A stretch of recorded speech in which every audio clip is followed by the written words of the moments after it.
हम समझते हैं कि वर्षा का बूंद गोलाकार क्यों होती है। हर एक प्रकार के कंपटीशन में ये पूछा जाता है। हर एक तरह के एग्जाम, जितने भी कॉम्पिटेटिव एग्जाम होती है, लेवल के भी एग्जाम में बहुत बारी क्वेश्चन पूछा गया है।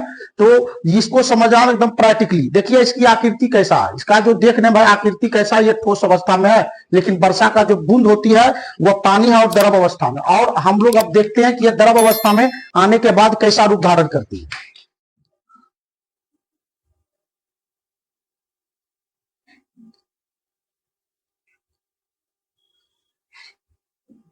देखिए देखिए गोलाकार रूप में गिरा। आप लोग ध्यान ध्यान से गौर से देखिए ये किस रूप में गिरा भाई। ठोस से जैसे ये द्रव में परिवर्तित होगा, ठोस से ये जैसे ही द्रव में परिवर्तित होगा या इसकी आकृति गोलाकार हो जाएगा। देखिएगा, गौर करिएगा, देखिए गोलाकार रूप देख रहे हैं, गोलाकार रूप गिरा है, गोलाकार रूप में देख रहे हैं। देखिए ठोस से द्रव में आता है, ये गोलाकार रूप में हमेशा ये रूप धारण कर लेती है। देख रहे हैं गोलाकार रूप में हमेशा ये अवस्था ये धारण कर लेती है।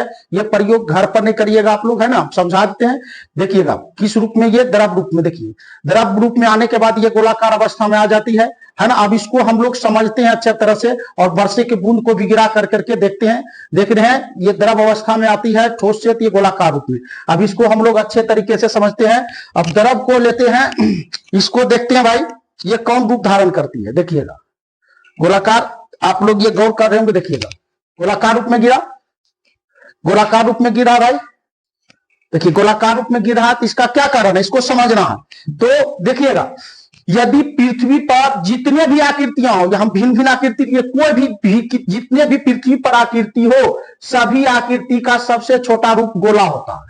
सभी आकृति का सबसे छोटा रूप गोला होता है। और हमने यहाँ विभिन्न प्रकार की आकृतियां बनाए हैं और ये आकृति, सभी आकृति का छोटा रूप गोला, और सभी द्रव सिकुड़ कर अपने न्यूनतम स्थान को घेरना चाहता है।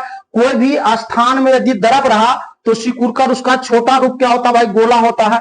तो सभी द्रव सिकुड़ कर, मतलब कि अपने एकदम छोटा स्थान में आना चाहता है, और कोई भी आकृति का छोटा स्थान गोला होता है। यही कारण है वर्षा का बूंद सिकुड़ कर वो गोल हो जाती है, क्योंकि ये न्यूनतम स्थान को घेरना चाहता है सिकुड़ कर। यहां लिख भी दिए हैं, द्रव सिकुड़ कर अपने न्यूनतम स्थान को घेरना चाहती है। द्रवों में जैसी प्रवृत्ति होती है ना, इसी को पृष्ठनाव कहते हैं। और पृष्ठनाव के कारण ही सभी द्रव गोल होती है। पृष्ठनाव के कारण ही सभी द्रव सिकुड़कर गोल अवस्था अर्थात न्यूनतम अवस्था को प्राप्त करना चाहता है। इसका कारण क्या है, तो द्रव के देखिए यहां जैसे देख रहे हैं, इस लंबाई के प्रति एकांक लंबाई पर बल लग रहा है, दबाव डाल रहा है। इधर से भी बल लगेगा, दबाव डालेगा, इधर से भी, तो ये सिकुड़कर कौन अवस्था में आ जाएगा, न्यूनतम अवस्था में आ जाएगा, है ना।